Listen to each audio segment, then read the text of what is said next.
So here we are near Westbury, and if you look over my left shoulder, you will see a horse, a white horse, and that is up on what is known as Bratton Down. And up there, you can just about see the edge of, you probably won't be able to make out the outline, is an Iron Age hill fort called Bratton Camp. Now, why this is relevant to Alfred, King Alfred, is because this is one of the sites that is put forward for the Battle of Ethandun, which was in the area of Eddington in Wiltshire. And Eddington is maybe a couple of miles that way. You come to a village called Bratton, the village of Bratton itself, and then to Eddington. And we know, or it seems highly likely, that the Vikings, when they engaged in the Battle of Ethandun, came from Chippenham, and Chippenham is maybe best part of 20 miles, I think, in that direction, fairly flat as you can see. So they may have come from Chippenham all the way to Bratton Down, up on the hill there, and some people think the battle itself took place there. I think that's less likely. I think it took place at the village itself, the village of Eddington. But some people think it took place up there, and some people also think that although the battle may not have taken place up on Bratton Down, it might have been where the Vikings set up camp, and Alfred would have come across Salisbury Plain, or around Salisbury Plain, and the battle would have taken place there on that theory. It's possible to go up there. I've been up there myself several times. Very nice. There's lots of there's various valleys and various things which could be strategic in a battle. It's also possible, and some have suggested this as well, although said less often, that King Alfred might have been up on Bratton Down, where the White Horse is, and the battle would have taken place pretty much where I'm standing. There's no evidence of that whatsoever, but it can't be ruled out. One thing which is very interesting though about white horses, and potentially has misled people, is that one of the sites that is thought to be a location for the Battle of Ashdown in Oxfordshire, and in the Oxfordshire-Berkshire border, more in Oxfordshire, has a white horse as well. This is the famous White Horse of Uffington, and that also has been put forward as a site for King Alfred's battle of Ashdown, which he won as well. And it seems a coincidence, too much of a coincidence to some people, that there's a white horse at both places. I think I think people have got carried away with white horses myself. The White Horse up there, by the way, is it's a shame when you go up to it, because it's just concrete. Most white horses, as you probably know, are chalk, but that one's concrete, which seems a bit sad, but they did that to just stop the grass constantly growing through the chalk. So I think that's all there is to say about here, except for maybe just one other thing. After the Battle of Eddington, I ought to say Ethandun, at Eddington, we know that the Vikings, that King Alfred drove the Vikings back to their fort, and most people think, including myself, think that fort was at Chippenham. And so not only did the Vikings come this way, they would have gone back that way with King Alfred in pursuit. So it's a very interesting landscape around here. We're now at Eddington, and this is the site, in my opinion and of many others, of the Battle of Ethandun, the famous victory in 878 of King Alfred over Guthrum and the Vikings. And I've chosen this spot because it shows so well the flat land that heads towards Chippenham, which is the best part of 20 miles that way, and if we go 180 degrees You can see the hills there. Now that is the northern edge of Salisbury Plain, and I think that King Alfred came across Salisbury Plain to here. It would make sense, and engaged with the Vikings at Edington. Now, in the Anglo-Saxon Chronicle, it's described as Ethandun, but I go into it in detail in my book. But it seems a safe conclusion that Ethandun is what today is the village of Edington in Wiltshire, and that's down there. You can't see all of it because it's behind the trees. I'll try to do some more footage later, and I think that the actual battle took place at the village itself, because we know that there was a royal estate, a Saxon King Alfred royal estate at Edington, because he left an estate in his will to his wife, in fact, at Edington.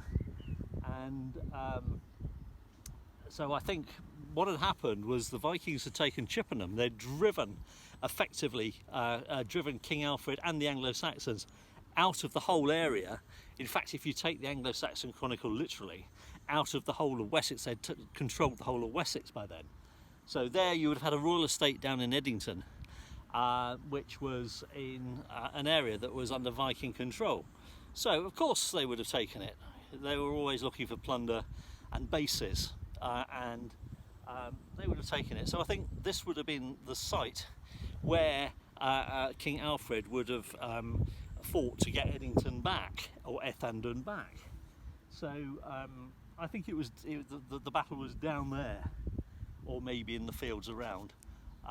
So I think we may even be here, stood on the site where King Alfred came down from the with his troops from Salisbury Plain and marched to Edington, as it is, yes, just down there. So here we are in the centre of the village of Edington, the site of the Battle of Ethandun in Wiltshire, not far from Warminster. Now that's behind me is Edington Priory, and it's quite a large church. This area was much more significant in the past than we tend to think of it now. But the reason I'm here is because there was a royal estate here in King Alfred's time. We know that because if you saw earlier, I said that there was a royal estate here, and he'd left it in his will to his wife. We don't know where that royal estate was. I mean, it seems likely the obvious thing to think is it was near this, or associated with this big church. Obviously this big church wouldn't have been here, but it could have had Saxon origins. However, somebody did tell me that it could be located up by the main road, which is more in that direction. Ultimately, apart from the fact that there was a royal estate here, we don't know where that royal estate was. Interesting, the battle might have been fought here right in the village. So here we are on the very quiet Imber Road, which comes out of Bratton, heads north to Salisbury Plain, and most of the time you can't go on this part of Salisbury Plain because it's a military training area. But this is possibly the way, or one of the potential routes that King Alfred would have approached the Battle of Ethandun, Edington. And when I come here, I'm always intrigued by the landscape, because you've got these valleys which cut through. There's Lankham Bottom and Lonkham Bottom. They're marked on the Ordnance Survey maps, so it's always interesting to come and think the strategic implications of the landscape. Pretty fascinating. Rather beautiful landscape as well. There's another route you can take up from Edington, which is up a feature called PK Hill, P-I-C, or it's around PK Hill, P-I-C-Q-U-E-T, and that's very interesting as well. That also goes up to Salisbury Plain, and really, you know, the battle could have taken place here, Edington, anywhere around this area. So one has to use one's imagination. In fact, that might be PK Hill over there, I'm not sure. Looks about the right shape.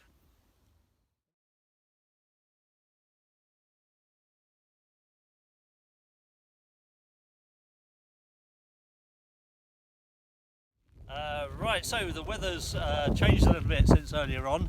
It's been what you might call tipping down, and here we are at Battlesbury Hill, which is an ancient hill fort.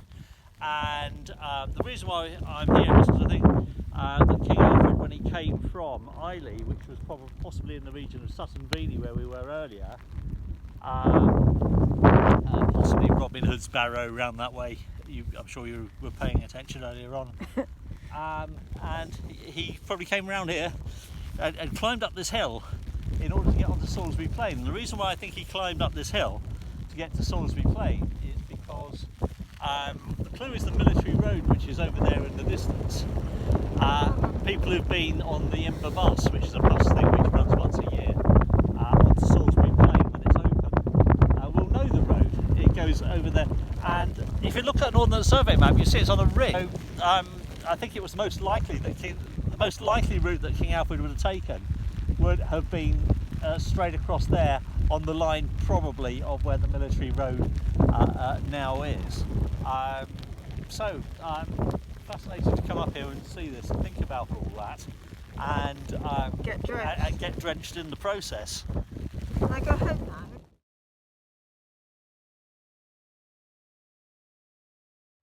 Right, behind me you see Clay Hill, and fortunately the weather's improved and we're drying off a little bit now. Since we were at Battlesbury Hill in the shower. The reason why I'm here is because there is an alternative route that King Alfred could have taken to get to Eddington, which is the site of the Battle of Ethandun. And if he'd taken that route, he could have used this site as a base. It's been claimed by other people. I don't think it's actually likely myself, but it's a very significant site. Everything around it, or much of what is around it, is flat. We're sort of to the west of Warminster, but you've got this huge hill here. I think what is more likely is it was either for King Alfred or for Guthrum and the Vikings. I think it was more likely that this hill was used as some sort of forward base or some sort of lookout. And I think it's still more likely that King Alfred went up Battlesbury Hill, across Salisbury Plain and straight to Eddington. This scenario only fits really as if King Alfred didn't go over Salisbury Plain but went around the western perimeter of it instead, which would be which isn't far from here. In fact, if you go up Clay Hill, that's the name of the hill there, you can see the western perimeter of Salisbury Plain quite well. It's a good place to look at it. There is actually, we're not there at the moment, but there is actually a little car park, can get quite crowded, just a little bit that way, and you can walk all the way up there. It's quite a steep climb, it's also interesting to note that Longley is just down the road here for those who are interested in that sort of thing. The hill itself is also connected to all sorts of mythology, nothing to do with King Alfred, all sorts of mythology, UFOs, all that sort of stuff. So if you're interested in that sort of thing, it's worth a Google.